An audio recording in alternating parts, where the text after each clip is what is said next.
Every week, we're always trying to beat each other and try to get towards the #1 spot. There's so many strong players on this tour, and it's harder and harder each year to win. There's a lot of depth this year, and the competition is growing, so there's a rivalry between a lot of us. The rivalry is actually much bigger than just two people. I think there's this group of girls that constantly are in the mix of one another.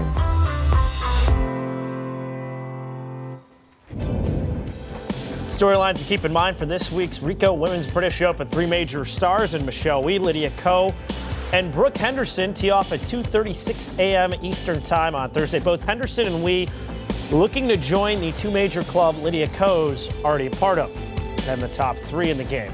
So Yeon-Yu, Lexi Thompson, and defending champ Arya Jatanagarn are later on Thursday at 7:16 a.m. Eastern Time. Remember, on Sunday, the final Solheim Cup teams will be set for the showdown in Iowa later this month.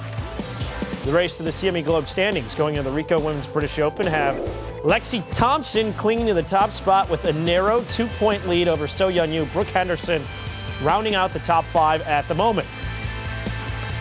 And assuming she's feeling well enough to play, Anna Nordqvist will have to rely on a captain's pick to make the European Solheim Cup team. Nordqvist has been battling gout fever since the U.S. Women's Open and had to withdraw from last week's Ladies Scottish Open, meaning even if she plays this week, she'll be short of the mandatory 6 Ladies European Tour events to automatically qualify.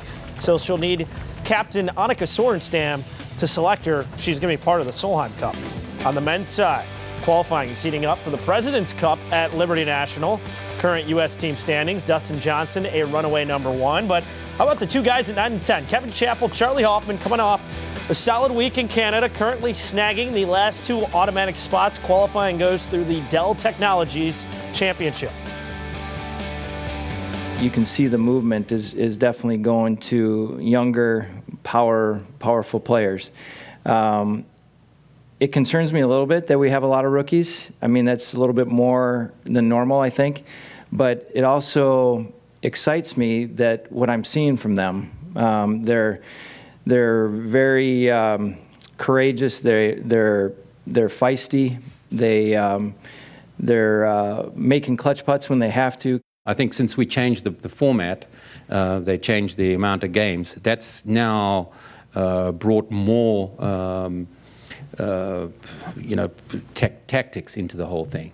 So, I think that's really important. The fewer games there are, the more you have to be on your toes as to, how you set your players up, who plays with who, we nearly got it right last time. It was very exciting. As for the current makeup of Nick Price's international team, here are the standings. A new #1 compared to years past. Hideki Matsuyama has taken over, followed by Jason Day and Adam Scott. This is if qualifying ended today with his W last week. Johnny Vegas in at #9, just ahead of Emiliano Grillo, who's in that 10th and final spot. As Golf Central rolls on, one guy just said "I do" off the course, while another broke up after a 9-year relationship on it. Who has the better week in Akron, Rory or Sergio? Alternate shot debates, plus the top 5 from Tiger at Firestone. Does his flirtation with 59 make the cut? Stay with us.